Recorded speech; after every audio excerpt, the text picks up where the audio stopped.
Buenas noches, estimado docente. Mi nombre es Javier Rivas Chirinos, pertenezco al grupo 10 de Gestión Integral de Mantenimiento y hoy voy a exponer sobre tipos de lubricantes. Hay 4 tipos de lubricantes: aceites, grasas, penetrantes y lubricantes secos. Los aceites y grasas son los más comunes en la lubricación de máquinas industriales. Por lo tanto, es importante entender cuándo usar estos 4 lubricantes y cuándo no usarlos. 1. El aceite multigrado. Se utiliza en máquinas industriales que funcionan a altas temperaturas y velocidades. Además, una mezcla de aditivos como los antioxidantes evitan la oxidación y la corrosión entre componentes. La viscosidad es un parámetro importante a la hora de elegir un aceite de motor adecuado. Esto se refiere al tipo de flujo que crea el aceite a una temperatura determinada. 2. La grasa es una mezcla de aceites espesantes y otros lubricantes como el teflón. Las mezclas de estos ingredientes dan a las grasas diferentes composiciones. Se utiliza para aplicaciones que pueden usar aceite o aplicaciones que no requieren propiedades de extinción en aceite. Esta grasa proporciona excelente protección contra el desgaste y una excelente protección contra materias extrañas. 3. El lubricante seco. Los lubricantes secos son adecuados para la aplicación en las que no se pueden utilizar aceites o lubricantes en condiciones de funcionamiento extremas, como vacíos, entornos corrosivos, temperaturas extremas, y también se pueden clasificar como lubricantes sólidos en forma de poros, películas, lubricantes o capas adhesivas, y a menudo están disponibles en forma de aerosol. También se puede mezclar con agua, alcohol y otros disolventes. El lubricante se evapora después de la aplicación y forma una película lubricante sobre la superficie metálica. 4. Lubricante penetrante. Estos tipos de lubricantes protegen muchos pernos y tornillos atascados. Más bien, debido a una baja viscosidad, estos aceites fueron formulados especialmente para el propósito específico de penetrar pequeñas grietas, superficies y aumentar la lubricidad y romper el óxido. Acá tenemos el cuadro de lubricantes. La termografía. La termografía puede registrar la radiación infrarroja y el espectro electromagnético, utilizando la termografía infrarroja. Estas cámaras se utilizan para transformar objetos invisibles al ojo humano o en imágenes visibles que consisten en energía radiante, producida por la temperatura de la superficie de los objetos de la cámara. Telemetría. La telemetría es una tecnología automatizada que permite la comunicación a larga distancia para recopilar, desarrollar y transmitir información entre dispositivos electrónicos. Además, consta de varios sensores que miden magnitudes físicas, químicas, lo que se refiere a presión, temperatura, tiempo, presión de velocidad conductiva, eléctrica, etc. Análisis de vibraciones. El análisis de vibraciones es una técnica utilizada para detectar y predecir variaciones mecánicas en maquinarias industriales, medir vibraciones e identificar frecuencias asociadas. Estas vibraciones son registradas por uno o más acelerómetros y los datos son procesados por un analizador de espectros. La aplicación de esta tecnología al mantenimiento preventivo mejorará en gran medida la eficiencia y confiabilidad de la maquinaria industrial.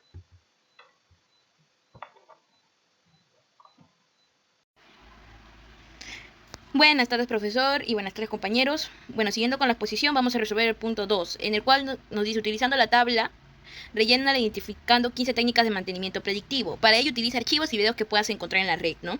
Hay que tener en cuenta que un mantenimiento predictivo nos ayuda a detectar alguna falla antes de que se dé, ¿no? Por ejemplo, si nosotros escuchamos un sonido raro, extraño de nuestro equipo, podemos utilizar estas herramientas para ver qué es lo que tiene, ¿no? Por ejemplo, un sonido raro de una bomba, ¿no? Entonces puede ser por vibración, ¿no? Y para ende puedo utilizar uno de estas siguientes técnicas, ¿no? Que es el transductor de desplazamiento, el transductor de velocidad o el transductor de aceleración pizoeléctrico o los microelectrónicos, ¿no? Ahora, hablemos sobre el transductor de desplazamiento, que mide la posición de una partícula que sigue movimiento de armónico simple y es determinado por la distancia x a la posición de equilibrio. No, se utiliza normalmente para bajas frecuencias por debajo de 1000 Hz. Además, se emplean para medir desplazamiento radial o axial del eje. Aplicación no industrial, ¿no? Esto lo podemos aplicar a los cojinetes de fricción de las turbosopladores o turbomáquinas, ¿no? Limitaciones, se requiere un acondicionador de señal, o sea, un equipo aparte, ¿no? La herramienta o instrumento es el sensor de desplazamiento y el acondicionador de señal. Ahora, siguiendo con la exposición, vamos a hablar de la técnica termográfica, que mide la radiación térmica de los cuerpos y la convierte en una imagen visible de varios colores, los cuales están establecidos por su temperatura. Características. Es una herramienta que permite conocer el estado del equipo y predecir la falla sin interrumpir el proceso de producción y de una manera no invasiva. es de respuesta rápida, aplicación industrial.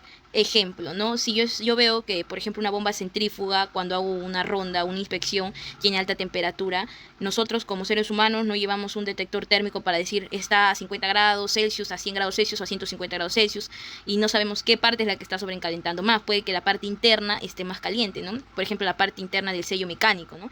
Entonces traemos este equipo y aplicamos la técnica de cámara termográfica y podemos detectar qué parte es la que está sobrecalentando más, ¿no? Una de las limitaciones es que no es capaz de detectar la temperatura interior, o si de la prueba está separado por un medio no o sea, si hay un cuerpo aislante que aísla al equipo, la cámara termográfica no va a ser muy servible, ¿no? Por eso es que debemos asegurarnos de retirar todo el enchaquetado que pueda tener algún equipo, ¿no? O aislante. Ahora, otra técnica es el ultrasonido, que sirve para ver grietas internas, el análisis de aceites, que básicamente su limitación es que demoran tiempo, ¿no? Un análisis de aceite se puede aplicar en la industria para ver, por ejemplo, si hay contaminación, ¿no? De los aceites de lubricación de bombas, turbomáquinas, etc. Ahora, las inspecciones boroscópicas, ¿no? Son inspecciones visuales realizadas a lugares inaccesibles para el ojo humano. Es un dispositivo largo y delgado en forma de varilla flexible. Dentro de esta hay diversos lentes, lo cual permite tener una imagen clara. La inspección de motores térmicos, por ejemplo, en la aplicación industrial. Ejemplo, ¿no? Hace tiempo en uno de los compresores a turbina se detectó que había un sonido, ¿no? Entonces intuíamos que una parte interna estaba suelta, pero como nosotros superficialmente no veíamos nada, utilizamos un boroscopio para ver si es que se había soltado alguna parte interna, y sí, llegamos a encontrar una parte suelta y se tuvo que desmontar todo el compresor para verlo, ¿no? Y también esto nos ayuda a facilitar el tiempo, ¿no? Para encontrar de una vez el problema, porque hay veces en que no se requiere desarmar el equipo, y desarmando el equipo toma mayor tiempo, ¿no? Una de las limitaciones es que solo visualiza discontinuidades superficiales. Si hay una grieta interna no lo va a detectar.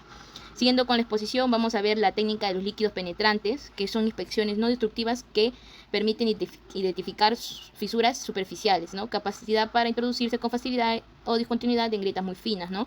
Por ejemplo, si yo termino un trabajo de soldadura y quiero ver que si ha quedado sellado totalmente, aplico esta tinte, luego lo retiro por cierto tiempo, y si hay una grieta, el tinte se va a marcar, no va a quedar unas líneas en la grieta, ¿no?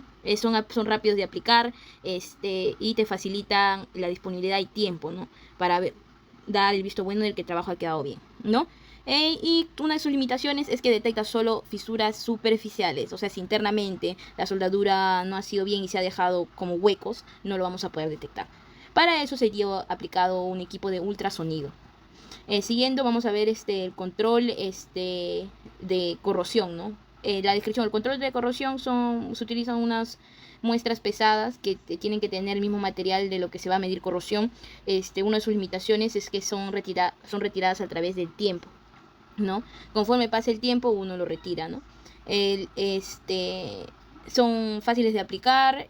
Y por ejemplo, ¿no? Se mide el peso con el que ingresa y el peso cuando se retira. La diferencial de corrosión te da un indicio diferencial del peso te da un indicio de cuánto de corrosión hay. Bueno, dejo paso a mi siguiente compañero, que va a seguir exponiendo el punto número 3.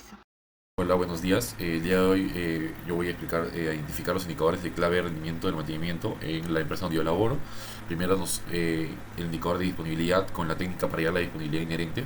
En este caso, primero de 4 fluorescentes y después de 5 laptops. La fórmula es el MTBF es igual a el número de horas de operación entre el número de paradas correctivas, y el MTTR es el número total de reparaciones correctivas entre el número de reparaciones correctivas. Hacemos la división y nos sale un MTBF de 205.31 horas falla y un MTTR de 8.75 días falla.